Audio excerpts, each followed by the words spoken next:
कदाचित कसूर आमचीच असेल. कदाचित आबासाहेबांच्या पोटी आमचा जन्म झाला, इथंच चूक घडली असेल. आम्ही जर आमच्या जन्माचे मालक असतो तर झोपडीतला जन्मही आम्ही खुशीनं पसंत केला असता.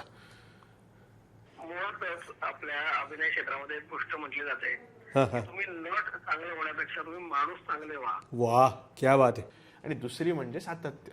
कंटिन्युअसली कितीही संकट आली तरी सुद्धा सातत्याने आपली जी आवड आहे, आपला जो छंद आहे आणि आपण जे काही करण्यासाठी इच्छुक आहोत ती सातत्याने आपण करत राहणं, या गोष्टी मला कुलकर्णी सरांच्या तालमीतून खूप खूप शिकायला मिळाल्या. नटाकडे एक कौशल्य असतं, म्हणजे असावं असं वाटतं की त्याला नाही म्हणता आलं पाहिजे. आपण जो काही कला करतोय किंवा आपण जो काही रोल करतोय तो पॉझिटिव्ह आहे की निगेटिव्ह आहे, मग तो संघर्षाला पुढे घेऊन जाणार आहे की तो संघर्षाला अडवणार आहे, हे समजणं मला वाटतं की सुरुवातीच्या वेळेत हे समजणं हे कलाकाराला किंवा एखाद्या अभिनेत्याला अत्यंत गरजेचं आहे. मी खूप आधी एक उदाहरण दिलं गेलं होतं, एका राजाने सांगितलं होतं की तुम्ही आमच्या सोबत राहा, पण दुधामध्ये साखर जशी विरघळली जाते ना तसं राहा. बहुत अच्छे, बहुत अच्छे. आम्हाला 100% तसं आहे.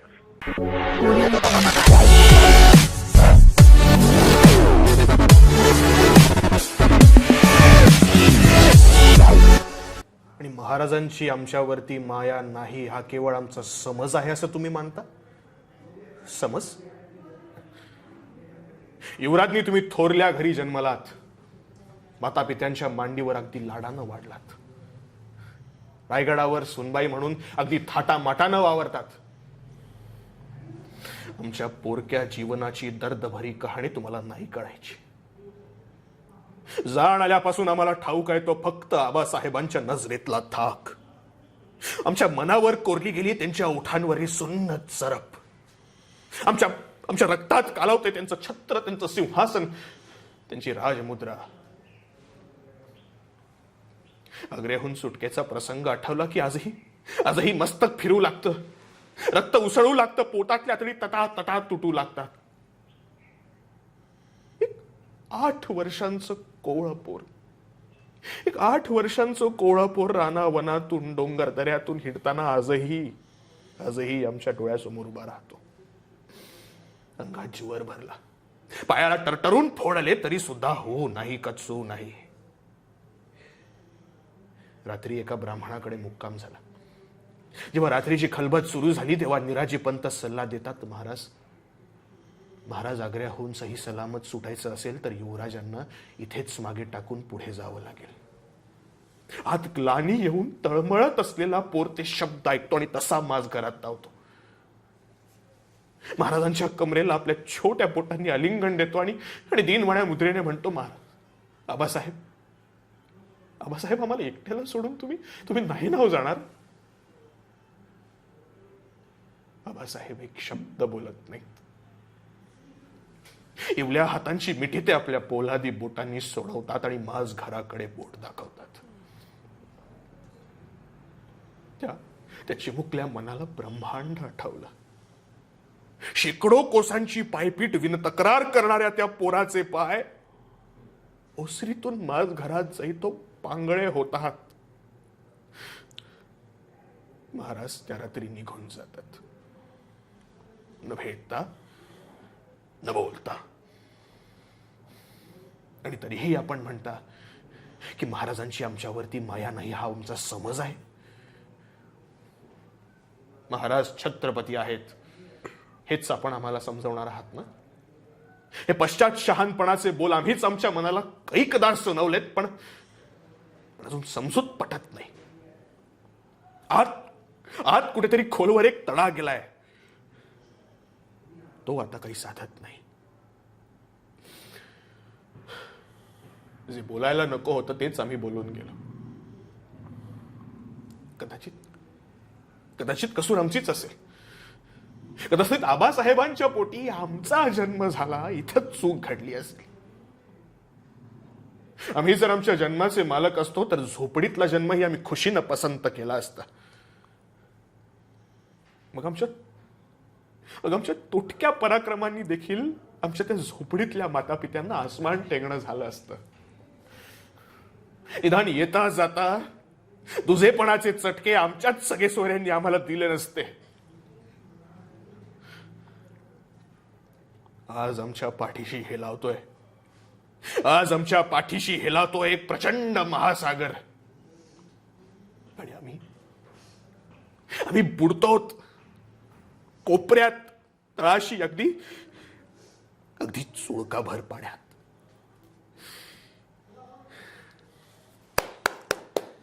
वा वा वा वा, अंगावर अक्षरशः काटे, रोमांच उभे राहिले. Thank you sir. अप्रतिम. Thank you sir. थँक्यू. रसिक मित्रांनो नमस्कार. ज्याच्या अभिनयाची झलक आपण सगळ्यांनी पाहिली आहे, तिचा आस्वाद घेतला आहे, दाद पण आपण देत आहेत मला दिसतंय, असा रौप्य पदक विजेता, अभिनयाचं रौप्य पदक विजेता, एक उमदा हरहुन्नरी असा की जो उडुबी डॉक्टर आहे, जो डॉक्टरीचं शिक्षण आपल्या जळगाव नगरीमध्ये घेतोय गव्हर्नमेंटच्या मेडिकल कॉलेजामध्ये, असा अम्मार मोकाशी हा रंगकर्मी आपल्याकडे आज संवाद कट्ट्याचा अतिथी म्हणून आलेला आहे. आपण जाणून घेणार आहोत की त्याची नेमकी जर्नी कशी झाली, सातार ते जळगाव हा त्याचा प्रवास, आणि रौप्य पदक सोपं नाही आहे मित्रांनो, अभिनयाचं रौप्य पदक, आणि ते सुद्धा आपल्या हौशी राज्य मराठी स्पर्धेमध्ये त्याने प्राथमिक फेरीसाठी मिळवलेलं आहे. आणि अनेक रंगमंचावरचा त्याचा वावर, अनेक स्पर्धा त्याने गाजवलेल्या आहेत त्याच्या अभिनयाने. तर असा अम्मार मोकाशी, अमर, आमच्या अख्ख्या मल्हारच्या टीमच्या वतीनं नाट्यकलेचा छंद देई आनंद, अपरंपार आनंद. क्या बात आहे सर. क्रिएटिव्हिटी, सृजनशीलता काय म्हणतात ती, तर आपला विषयच तो आहे मुळात. येस. नाही का? हो सर. सुरुवातीला ती एकतर झलक अप्रतिम, म्हणजे ते रायगडा जेव्हा की अजरामर नाट्यकृती, एक एक शब्दाला मंत्राचं सामर्थ्य आहे. अगदी. आणि ते तू यशस्वीपणे ते आव्हान पेललेलं आहे. क्या बात आहे, क्या बात आहे. आणि मला असं वाटतं की परीक्षकांनी तुझ्या अभिनयासोबत योग्य न्याय केलेला आहे, आणि त्याच्यामुळेच तुला अभिनयाचं रौप्य पदक. Thank you sir. बरं, हे सगळं आम्हाला सगळं एकूण एक सगळं ऐकून घ्यायचं आहे. आमच्या रसिक मित्रांना त्याच्यामध्ये इंटरेस्ट आहेच आहे. पण मेडिकलचा विद्यार्थी अंतिम वर्षाकडे वाटचाल सुरू आहे. हे ते मेडिकलचं एज्युकेशन म्हटलं की मग ते आयुर्वेदातलं असो, ॲलोपॅथीचं असो, कुठली पॅथी असू देत, ते आपलं प्रचंड असं व्यग्र असं स्केड्यूल असतं, प्रॅक्टिकल्स असतात, सगळ्या गोष्टी आहे. आणि त्यात तू मेरिटचं स्टुडंट आहे, आणि तू सातारकडनं इकडे आलेला आहे. हो. तर थोडंसं आठवणींचा अल्बम आपण ओपन करूया, भूतकाळात आपण डोकावूया, सातारला जाऊया, आणि काय नेमकं हे संस्कार आणि नाट्यकलेची आवड आणि हा छंद कुठून सुरुवात झाला, जरा आठवून आमच्या मित्रांना जरा सांगशील? हो. नमस्कार सर्वांना. माझं नाव अम्मार मोकाशी. सर, मी मूळचा साताऱ्याचा. बरं. माझा जन्म झाला हा पुण्यात झाला, कारण माझ्या आईचं माहेर पुणे होतं, आणि मी साताऱ्यात 2002 पासून राहतो. आणि साताऱ्यात लहानपणी मी गुरुकुल स्कूल सातारामध्ये होतो, आणि ज्युनियर KG ते 10वी पर्यंत शिक्षण माझं या शाळेत झालं. आणि सगळ्यात पहिल्यांदा सुरुवात जी माझी झाली ती झाली बोलण्याची सुरुवात, लोकांसमोर जाऊन बोलण्याची सुरुवात झाली ती म्हणजे वक्तृत्व स्पर्धांमधून. आणि या वक्तृत्व स्पर्धांमध्ये मला प्रोत्साहन जे दिलं ते माझ्या आईने दिलं, कारण तिलाही कुठेतरी हा कलेचा वारसा आहे, आणि छोटंसं ती पण एक हार्मोनियम वादक होती, पण ती सुद्धा डॉक्टर आहे, आणि माझे आजोबाही डॉक्टर आहेत. तर त्यामुळे डॉक्टरकीचा वारसा मला आहे, पण नाट्यकलेचा नाही आहे. पण तिने मला खूप जास्त प्रोत्साहन दिलं, आणि तिने माझ्याकडून शिकवलं मला तिने की कसं बोलावं, एखादा विषय घेऊन त्याच्यावरती भाषण कसं करावं हे तिने मला शिकवलं. म्हणजे लहानपणी मला आठवतं की आमच्या शाळेमध्ये प्रत्येक महिन्याला एक वक्तृत्व स्पर्धा व्हायची, मग ती इंग्रजी असो किंवा मराठी असो किंवा हिंदी असो, किंवा कथाकथन व्हायचं किंवा डिबेट स्पर्धा व्हायच्या. तर याच्यामध्ये जे कंटेंट असायचं ते कसं कंटेंट काढायचं, कुठल्या वाक्याला पॉज घ्यायचा, कुठल्या वाक्याचं कसं बोलायचं, किंवा शब्दांचं स्पष्टीकरण कसं असावं, शब्दांची जी स्वच्छता असते, उच्चारणाची स्वच्छता असते, हे सगळं प्राथमिक शिक्षण मला माझ्या आईने दिलं. आणि म्हणजे जी काही डिक्शन आहे, जी काही लँग्वेज आहे, ही तिच्याकडून मी शिकलो, कारण ती उत्तम मराठी बोलते, आणि डॉक्टर असल्या कारणाने तिचा लोकांशी असणारा जो कम्युनिकेशन आहे हा अतिशय छान आहे. त्यामुळे तिने मला शिकवलं, आणि मग मी करत गेलो, मला बक्षिसं मिळत गेली, आणि हळूहळू माझं प्रोत्साहन वाढत गेला, आणि खूप कमी वयात जे स्टेज फिअर असतं ते निघून गेलं. मला आठवतं 5वी मध्ये आमच्या स्कूलमध्ये साताऱ्याचे एक रंगकर्मी आहेत, शिवनराज कुमकर सर, ते आमच्या शाळेत आले, आणि त्यांनी एक वर्कशॉप घ्यायचं ठरवलं, ॲक्टिंग वर्कशॉप. आणि या ॲक्टिंग वर्कशॉपमध्ये मी नाव एनरोल केलं, आणि त्या वर्कशॉपच्या शेवटी त्यांनी एक शॉर्ट फिल्म बनवली. तर त्या वर्कशॉपमध्ये मी जी काही ॲक्टिंग प्राथमिक लेवलची जी ऍक्टिंग होती ती शिकलो आणि तिथे त्या शॉर्ट फिल्ममध्ये मी काम केलं आणि कॅमेरासोबत कसं काम करावं किंवा कॅमेराचा हँडल कसा करावा, कॅमेरा लुक्स कसे द्यावे, आवाजाची पट्टी, या सगळ्या गोष्टी मी तिथे शिकलो. आणि खऱ्या अर्थाने या शॉर्ट फिल्म नंतर माझा ऍक्टिंगचा प्रवास सुरू झाला. म्हणजे त्याच्यानंतर मग शाळेच्या गॅदरिंगमध्ये असतील किंवा आंतरशालेय स्पर्धा असतील, त्या आंतरशालेय स्पर्धे साताऱ्यात व्हायच्या. त्याच्यामध्ये मला आठवतं की नंदुरबारचा शिरीष कुमार हे आमच्या शाळेत एक बेदरकर सर होते, त्यांनी लिहिलेलं बालनाट्य होतं नंदुरबारचा शिरीष कुमार, हुतात्मा शिरीष कुमार यांच्यावर, बालहुतात्मा शिरीष कुमार, ते त्यांच्या जीवनावरती ते आधारित नाटक आहे. आणि ते नाटक, ते बालनाट्य आम्ही बऱ्याच ठिकाणी साताऱ्यात केलं आणि त्या नाटकाला भरपूर बक्षिसं मिळाली. मलाही अभिनयाचं बक्षीस मिळालं. सांघिक प्रथम अनेक ठिकाणी मला त्या नाटकाला, बालनाट्याला मिळालं. आणि त्याच्यानंतर मग कॉलेजमध्ये अँकरिंग असेल, गॅदरिंगचं अँकरिंग असेल किंवा कुठल्या छोट्या छोट्या कार्यक्रमांचं सूत्रसंचालन असेल, असं करत करत मी शिकत गेलो.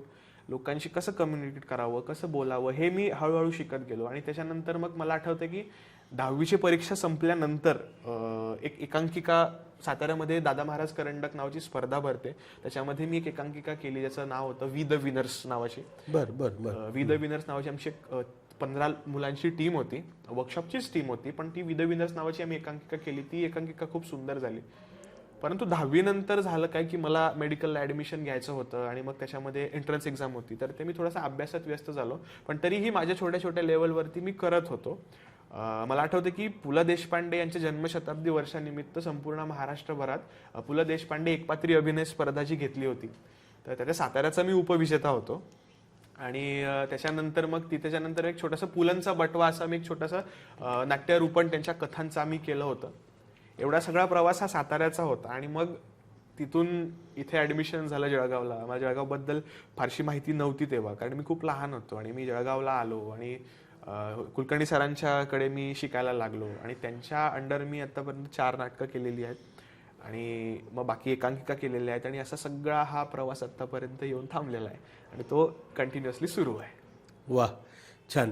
म्हणजे जरी शीर्षक आपला नाट्यकलेचा छंद देई आनंद असं पण म्हणलो, तर पण आमचा आपल्या संवादकर्त्याचं ब्रीदच मुळात आहे की हॉबी डू बी डू, एक तरी छंद असावा.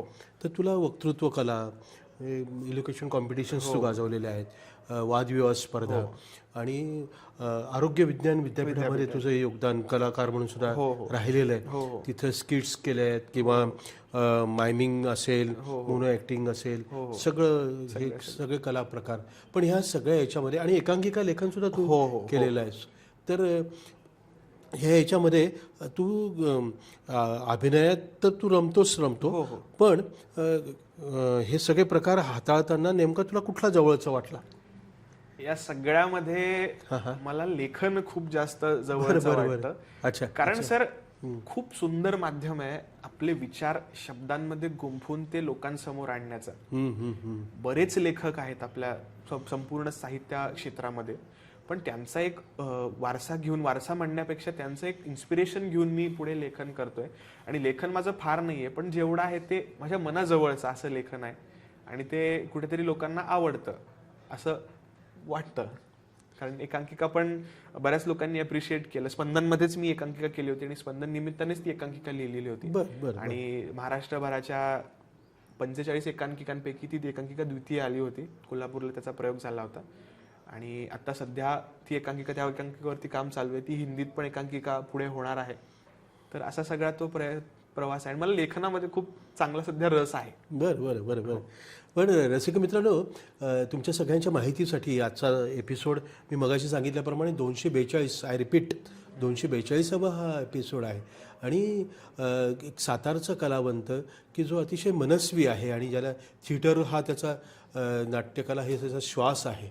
आणि एकीकडे डॉक्टरीचं शिक्षण घेत असताना अत्यंत समर्पित भावनेनं पण तितक्या शिस्तीत आणि जाणीवपूर्वक हे सगळं तो करतोय. आणि त्याच्या मदतीला मार्गदर्शक म्हणजे पथदर्शी मार्गदर्शन जे आपण म्हणतो, म्हणजे खूपदा काय होतं आम्हाला की ज्यांचं मार्ग चुकलेला असतो आणि ज्यांचं दर्शनही नको असतं असं यांचं मार्गदर्शन घेण्याचा योग येतो. पण तुझे जे मार्गदर्शक आहेत आमचे सन्मित्र, सिनियर मोस्ट आहेत, डॉक्टर हेमंत कुलकर्णी, त्यांना तालीम मास्तर असं म्हणतात. करडी शिस्त आहे. काय सांगशील त्यांच्याबद्दल? म्हणजे सर काय माहिती की बाबा माझं गेल्या जन्मीचं काही पुण्य असेल किंवा माझ्या भाग्यात काय लिहिलं असेल की me out of the nowhere माझी काही ओळख नसताना मी सरांकडे गेलो आणि सरांनी मला मला गाईड केलं. सर ॲज अ मेंटॉर म्हणून इतके वर्ष माझ्यासोबत आहेत आणि त्यांच्या गायडन्स खाली त्यांच्या तालमीखाली मी इतकी वर्ष काम करतो किंवा 4 वर्ष जे काही असेल ते काम करतोय. सर त्यांच्या तालमीचं एक जे वैशिष्ट्य आहे ती म्हणजे शिस्त. शिस्त का असावी? शिस्त आणि सातत्य या 2 गोष्टी आहेत. शिस्त का असावी तर तुम्ही जे काही करताय ते उद्या उठून कुणाला तरी इम्पॅक्ट करणार आहे किंवा कुणाचा त्याच्यावरती तरी इम्पॅक्ट होणार आहे कुणावरती तरी, तर तो इम्पॅक्ट चांगला असावा. लोक आपल्याकडे येतात, आपल्याला वेळ देतात आणि आपली कलाकृती पाहतात, तर त्यांचा वेळ हा अमूल्य आहे आणि ते वेळ जर आपल्याला देत असेल तर आपणही त्यांच्या वेळाला त्यांच्या वेळासाठी आपण इतकं जस्टिस केलं पाहिजे, त्यांना तशी कलाकृती आपण दाखवली पाहिजे. यासाठी असणारी शिस्त. आणि दुसरी म्हणजे सातत्य. कंटिन्युअसली कितीही संकट आली तरी सुद्धा सातत्याने आपली जी आवड आहे, आपला जो छंद आहे आणि आपण जे काही करण्यासाठी इच्छुक आहोत ती सातत्याने आपण करत राहणं, या गोष्टी मला कुलकर्णी सरांच्या तालमीतून खूप खूप शिकायला मिळाल्या. आणि त्या फक्त नाटक या क्षेत्रासाठी नाही किंवा अभिनय या क्षेत्रासाठी नाही, तर आपण काम करत असलेल्या प्रत्येक क्षेत्रासाठीच इम्पॉर्टंट आहे की डिसिप्लिन आणि कन्सिस्टन्सी या दोन्ही गोष्टी जर असतील तरच आपण एखाद्या लेवलवरती पोहोचू शकतो किंवा आपण एक इम्पॅक्ट पाडू शकतो जगावरती, जो की आज खूप गरजेचा आहे. आणि त्याच्यासाठी जे 2 टूल्स आहेत दॅट इज डिसिप्लिन आणि कन्सिस्टन्सी, शिस्त आणि सातत्य. वा वा वा. म्हणजे आपल्या हौशी रंगकर्मींसाठी तर एक छान टीप तू दिलेली आहे. हो हो, नाही का? आणि हेमंत सरांच्या बाबतीमध्ये तर आत्ताच जवळपास त्यांची म्हणजे 24-25 नाटकं त्यांची तयार स्क्रिप्ट सगळ्या आणि 7-8 स्क्रिप्ट आता यंदाच्या स्पर्धेत सुद्धा झाल्या. आणि लातूर केंद्रावर त्यांचं पहिलं आलेलं त्यांनी लिहिलेली त्यांची संहिता आहे ती पहिली आलेली. वा वा वा. छानच आहे. म्हणजे तुला योग्य वेळी योग्य मार्गदर्शक तुला लाभलेले आहेत. तू जे काम केलेलं आहेस त्या मी पाहिलं लाजबाब. म्हणजे ते बेरिंग कायिक वाचिक अभिनय फारच भारी. तर ती म्हणजे तू कॅरेक्टर करताना त्या कॅरेक्टरची लेंथ त्याची प्रॉमिनन्सी बघतो की एका दिग्दर्शकानं जो लेखक ते सुद्धा आहे आणि त्याची अशी कारकीर्द आहे त्याने विश्वासाने आपल्यावर सोपवलेलं आहे, तर त्या दृष्टीने न्याय देण्याचा प्रयत्न केला पाहिजे.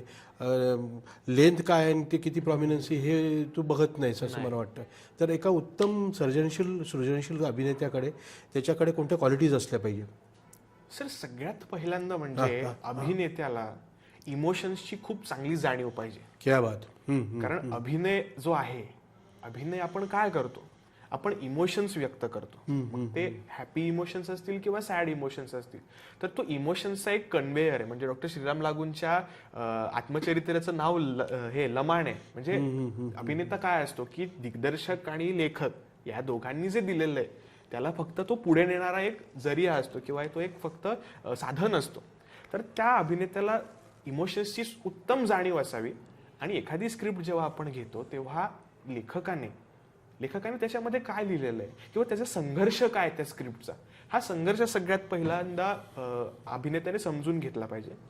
आणि त्या संघर्षासाठी तो संघर्ष पूर्णत्वाला नेण्यासाठी तो अभिनेता किंवा ती भूमिका कितपत सपोर्ट करते किंवा कितपत रोखून धरते. कारण एखाद्या संहितेमध्ये किंवा एखाद्या नाटकामध्ये म्हणा किंवा एखाद्या कथेमध्ये प्रोटॅगोनिस्टही असतो, अँटॅगोनिस्टही असतो, पॉझिटिव्हही असतात आणि निगेटिव्ह असतात. मग आपण जो काही कला करतोय किंवा आपण जो काही रोल करतोय तो पॉझिटिव्ह आहे की निगेटिव्ह आहे, मग तो संघर्षाला पुढे घेऊन जाणार आहे की तो संघर्षाला अडवणार आहे, हे समजणं मला वाटतं की सुरुवातीच्या वेळेत हे समजणं हे कलाकाराला किंवा एखाद्या अभिनेत्याला अत्यंत गरजेचं आहे. आणि मग ते समजून घेतल्यानंतर मग कशा प्रकारे करतो, कुठले इमोशन्स त्याच्यामध्ये येतात, मग ते इमोशन्स आपण कसे पोर्ट्रे करू शकतो आणि ते इमोशन्स समोर बसलेल्या व्यक्तीला कितपत भावतील या गोष्टीचा अंदाज घेऊन मग शेवटी हे सगळं एक्सपिरियन्सने येतं की बाबा ते कितपत भावेल, पण ते कसं भावेल किंवा आपण ते कसं करू शकतो याचा विचार जर अभिनेत्याने केला तर मला वाटते खूप मोठी जबाबदारी किंवा एक खूप मोठी मॅच्युरिटी त्या पर्टिक्युलर कॅरेक्टरला येते.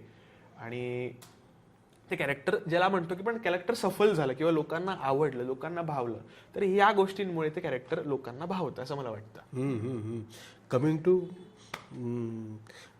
तुझं ते रौप्य पदक विजेता जो जो रोल कॅरेक्टर त्याच्याबद्दल आणि ते नाटकाबद्दल. हो हो. येस. तर 2023च्या महाराष्ट्र राज्य नाट्य स्पर्धेमध्ये जळगाव केंद्रावरती आम्ही नाटक केलं होतं हम दोनो नावाचं.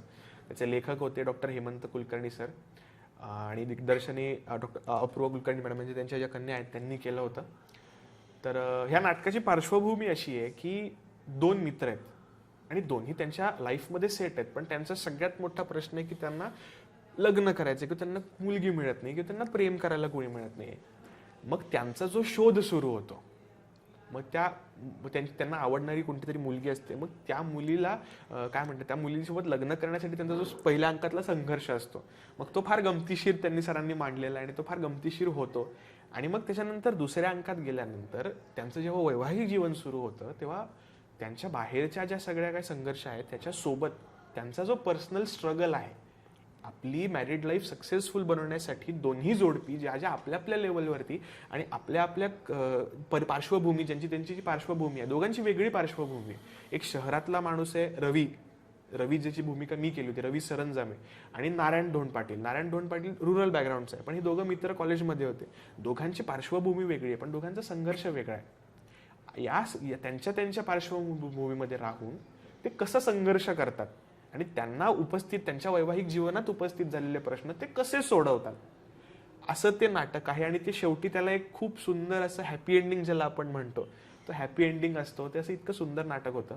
त्याच्यामध्ये मी रवी सरंजामेची भूमिका केली होती आणि ती भूमिका करत असताना म्हणजे अशा जे सगळे मी म्हटलं जसं की इमोशन काय आहे नाटकाचं, हे इमोशन समजून घ्यावं. तर त्या इमोशनमधून, लग्नाच्या इमोशनमधून तर मी गेलो नव्हतो, पण म्हणजे आजही मी गेलेलो नाहीये, कारण ते मला माहिती नाहीये, कारण ते लग्न झालेलं नाहीये माझं इन शॉर्ट.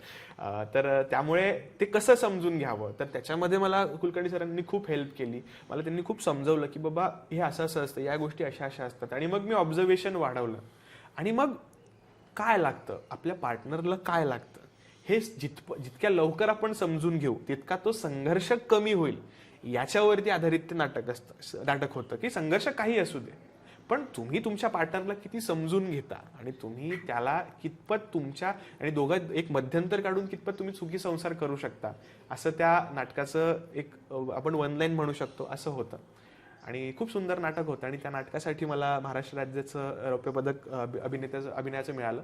परत कामगार स्पर्धेलाही ती झाली, तिथंही मला प्राथमिक फेरीला प्रथम मिळालं. अंतिम फेरीलाही उत्तेजनार्थ अभिनयाचं मिळालं त्याच नाटकासाठी. आणि खूप सुंदर नाटक होतं, ते छान नाटक होतं. क्या बात आहे. अंतिमसाठी गेलंच होतं. हो, अंतिमसाठी गेलं. Yes yes yes yes. बरं, मग आपण मुळात नाटक, थिएटर हे सगळं मेक अँड बिलीव्ह या तंत्रावर आणि तत्वावर आधारित आहे. तो बेसच आहे याचा. तर आणि मुळात गंभीर असा तो विचार आहे आणि ती गांभीर्याने ते घेतलंच पाहिजे. अगदी. आणि गांभीर्याने घेतलेल्या लोकांनाच नाटक कळतं आणि ते मांडू शकतात, नाही का. तर अलीकडच्या काळात सीझनल अशी ती स्पर्धा आणि तेवढ्यापुरतं खेळायचं असं सगळं जे होऊन बसले ना, ते एक अभिनेता म्हणून आता नक्कीच तुला अधिकाराने तू सांगू शकतो की किती गांभीर्याने हे सगळ्या गोष्टी घेतल्या पाहिजे की ज्या तू घेतल्यास. हो, गांभीर्य यासाठी असायला पाहिजे सर की आपण आता समजा काही लोकांच्या महत्वाकांक्षा असतील की बाबा आपल्याला अभिनेता व्हायचंय, माणूस थांबतो कुठे, बाबा अनसर्टेनिटी आहे. तर मग कमर्शियल सिनेमामध्ये किंवा कमर्शियल ह्याच्यामध्ये जाताना आपण अनसर्टेनिटी पाहतो, पण ती अनसर्टेनिटी का आहे याचा आपण कधी विचार केला का? तर ती अनसर्टेनिटी यासाठी आहे की बरेच लोक असे असतात की जे फक्त तिथलं ग्लॅमर पाहून त्या गोष्टीशी आकर्षित होतात. आणि हौशी रंगभूमीची सगळ्यात महत्वाची किंवा सगळ्यात मोठा जो फायदा आपल्याला महाराष्ट्रात आहे किंवा कुठे दुसरीकडे आहे, तो म्हणजे की आपल्याला एक व्यासपीठ शासन एक व्यासपीठ आपल्याला उपलब्ध करून देतं किंवा वेगवेगळ्या स्पर्धा ज्या आहेत त्या स्पर्धांच्या माध्यमातून एक व्यासपीठ आपल्याला मिळतं किंवा एकांकिका स्पर्धा असतील, यातून व्यासपीठ आपल्याला मिळतं. तर या व्यासपीठाचा आपण उपयोग करावा आणि या स्पर्धेच्या व्यतिरिक्त पण आपण जिथे होईल तिथे आपण नाटकाचे प्रयोग करावे, लोकांना नाटकाकडे खेचून आणावं. कारण एक काळ असा होता जेव्हा लोक नाटकाला तयार होऊन जायचे. जसं आज सिनेमाला लोक जातात तसं एकेकाळी नाटकाला तयार होऊन जायचे. म्हणजे सिनेमा एकेकाळी चालायचं नाही पण नाटक खूप चालायचं, ही महाराष्ट्राची परंपरा होती. तर त्या परंपरेला पुनर्जागृत करण्यासाठी हौशी रंगभूमीचा एक खूप मोठा वाटा त्याच्यामध्ये आहे. कारण तिथे तुम्हाला एक्सपेरिमेंट करता येतात. तिथे तुम्हाला नवीन नवीन गोष्टी ज्या आहेत त्या तिथे तुम्हाला एक्सपेरिमेंट करून तिथे पाहता येतात. लोकांना काय आवडतं काय नाही आवडत हे आपण तिथे एक्सपेरिमेंट करू शकतो. आणि मग जे आवडतं त्याच्यावरती थोडंसं आपण जे आहे खर्च करून आपण त्याला एक मोठ्या लेवलवरती नेऊ शकतो. त्यामुळे हे जे काही आहे ते हे ट्रायल अँड एरर जी हौशी रंगभूमी आपल्याला देते, तर ट्रायल अँड एरर म्हणून आपण हौशी रंगभूमीकडे पाहावं आणि चुका जास्तीत जास्त कराव्यात. म्हणजे जेणेकरून आपल्याला हे कळेल की बाबा आपल्याला काय सुधारायचंय. आणि लोक जेव्हा आपल्याला पैसे देतात तेव्हा ते 100% का 200% त्याचे रिटर्न आपल्याकडून मागतात. ही साहजिक गोष्ट आहे. त्यामुळे आपण 200% रिटर्न देतोय का, मग पैसे मागून जर आपण रिटर्न देत असोल तर मग कुठेतरी आपण सक्सेसफुल राहू. तर हौशी रंगभूमीचा उपयोग आपण असा करून घ्यावा की कमर्शियली जेव्हा आपण एखादं प्रोडक्ट लॉन्च करू किंवा एखादं नाटक आपण लॉन्च करू किंवा कमर्शियली आपण स्वतःला ट्राय करू की बाबा मी कमर्शियली किती सक्सेसफुल होऊ शकतो, त्याच्यामध्ये या सगळ्या ट्रायल अँड एरर मधून जमलेला जो आपला जो साठा आहे त्या साठ्यामधून काय काम करतं आणि काय काम करत नाही हे सगळं घेऊन आपण पुढे जावं आणि कमर्शियली ते आपण एक्सप्लोअर करावं असं मला वाटतंय. असा आपण फायदा हौशी रंगभूमीचा प्रत्येकाने घ्यावा असं मला वाटतं. क्या बात आहे, लाख मोलाचा सल्ला आहे. बरं, अनेक डॉक्टर्स रंगभूमीचे सेवक झालेले आणि तिकडे त्यांनी करिअर म्हणून त्याच्याकडे सगळं दिग्गज लोक आहेत. अगदी डॉक्टर लागूनपासून मोहन आगाशे, डॉक्टर जगबार पटेल आहेत, आयुर्वेदातले गिरीश ओक आहे, कितीतरी नाव आपल्याला पटकन घेता येतील. तर ह्या सगळ्या परंपरेमधला तू सगळा पुढचा वसा वारसा ह्या सगळ्या गोष्टी तू अगदी सिरियसली करतोयस. ही फार महत्वाची गोष्ट मला वाटते. ह्या टप्प्यावर आपण तुझ्या एका कलावंत मित्राला तुझ्याबद्दल विचारणार आहोत. बरं का, जरा गंमत करूयात आपण. तू त्याला फोन लाव, मी त्याच्याशी बोलतो. ओके सर, एकच मिनिट. काय नाव बरं त्याचं? ऋषिकेश धर्माधिकारी. वा.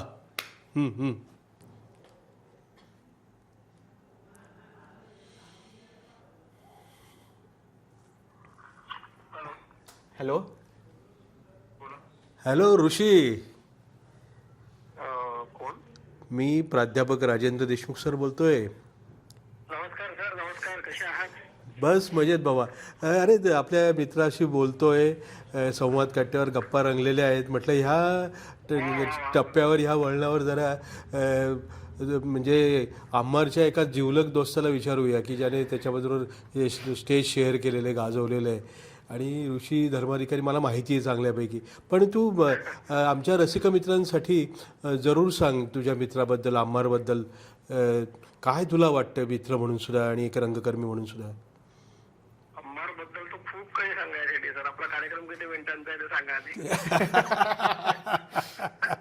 नाही, आता तू समजू शकतो की संवाद कट्टा आहे आणि आटोपशीर आहे. तर त्यामुळे तू पण आणि मला माहिती आहे तुला ते तुझ्याकडे ते कौशल्य आहे. तू व्यवस्थित त्याला मांडू शकतो. यस.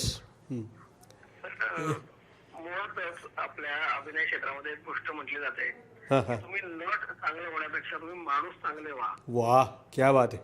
या कमी वयामध्ये 22व्या वर्षी हा मुलगा ही गोष्ट जिंकून गेलाय. तो माणूस म्हणून खूप उत्तम आहे. क्या बात, क्या बात. त्याला या वयामध्ये चुकीचं काय, बरोबर काय, काय अयोग्य हे पहिले समजतं. किती छान, उत्तम. नाटाकडे कौशल्य असतं, म्हणजे असावं असं वाटतं की त्याला नाही म्हणता आलं पाहिजे. वा वा वा वा. की जी गोष्ट अलीकडच्या काळात ते आपल्या हौशी रंगकर्मींना तर ते जमतच नाही, काही असू द्या म्हणतात. बर बर. या मुलाला अगदी व्यवस्थित जमत होतं. क्या बात आहे, क्या बात. विशेष म्हणजे फक्त अभिनय नाही, हा गाणंही चांगला म्हणतो, हा वादनही चांगला करतो. वा. त्याला अभिनयामधले बरेचसे मार्कावे माहिती आहेत. म्हणजे वेळ फार कमी सर आहेत. पण कोणतीही गोष्ट सांगा, फार एक्सेप्टन्स जो म्हणतो ना आपण, आणि ते खूप खूप योग्य पद्धतीने त्याला थिएटर मधल्या काही गोष्टी सांगितल्या की तो ऍक्सेप्ट करतो, समजून घेतो. काही चुकत असेल किंवा अडत असेल तो विचारतो. बर बर बर बर. अच्छा. आणि कमीपणा कुठे मानत नाही सर तो. म्हणजे कोणाचाही गायडन्स घ्यायला कमीपणा मानत नाही, कोणालाही विचारलं कमीपणा मानत नाही. वाह वाह वाह वाह, क्या बात आहे. नाटकाचं नसून सुद्धा, म्हणजे नाटकाचं असं विशेष प्रोफेशन आपण, म्हणजे आपण नाट्यशास्त्र म्हणा, म्हणा, असं नसून सुद्धा तो खूप चांगलं काम करतो गेल्या काही वर्षांपासून. क्या बात आहे. म्हणजे सातारकडचा मित्र, खास ते सातार म्हणजे ते सगळं ते हिरवं आणि ते सगळं क्या बात आहे. ती सगळे ते जिंजातील माणसं आहे तिकडची नाही का. तर तो आपल्याकडे आला आणि तुझ्या सगळ्या ह्या मित्रांच्या मेळ्यामध्ये अजून एका चांगल्या मित्राची भर पडली असं म्हणायला हरकत नाही. हो सर, आणि मुळात तो सातारचा वाटतच नाही आम्हाला. हे फार महत्वाचं, हे भारी आहे. झालाय की तो आपल्या इथलाच आहे. हे खानदेशी आहे असल या मातीत. खानदेशी येतो. वा वा आपले पदार्थ म्हणू नका, वा वा. रंगकर्मी म्हणू नका, आपले मित्रमंडळी म्हणू नका, तो सगळ्यांसोबत इतका मिसळून गेलेला आहे. क्या बात, क्या म्हणजे बात. आधी एक उदाहरण दिलं गेलं होतं, एका राजाने सांगितलं होतं की तुम्ही आमच्या सोबत राहा, पण दुधामध्ये साखर जशी गिरगळली जाते ना, बहुत अच्छे, बहुत अच्छे. अम्मार 100% तसं आहे. वा वा वा. डॉक्टरकीचा अभ्यास करता करता अभिनयाचा पण अभ्यास करतोय. होय होय होय होय, खरे खरे खरे. म्हणजे त्याच्यात तर अव्वल आहेच तो, पण अभिनयात पण अव्वल आहे. नक्की नक्की नक्की नक्की. आणि अम्मारचं अभिनयाची ताकद, मी त्याच्यासोबत काम करतो, मला माहितीच आहे. तर मित्र म्हणून उत्तम, माणूस म्हणून उत्तम. आता त्याच्या वडिलांना आईला भेटलो तेव्हा हे समजलं की मुलगा म्हणून पण तितकाच उत्तम आहे. वा वा वा वा. बाप म्हणजे तू नाही म्हणता म्हणता कमी शब्दामध्ये आम्हार आमच्यापर्यंत आणि आमच्या रसिक मित्रांपर्यंत पोहोचवलेला आहे. नक्की म्हणजे तुला पण आमच्या या संवाद कट्ट्यावर यायचंच आहे. आणि छान, म्हणजे मी आमच्या अख्ख्या मल्हारच्या टीमच्या वतीनं मनापासून तुझा आभार व्यक्त करतो. मस्त व्यक्त झालास. मित्राबद्दल असं ऑब्झर्वेशन एक कलावंत मित्रच करू शकतो. आणि तू जे सांगितलं ते लाख मोलाचं आहे मित्रा, की माणूस असणं हे फार महत्त्वाचं आहे, तेव्हा तो नंतर कलावंत उत्तम होऊ शकतो नाही का. हो सर, अगदी खरं आहे. चलो, thank you, big thank you. Yes sir, खूप खूप धन्यवाद तुमचे पण. अच्छा, थँक्यू सो मच. ओके, चलो.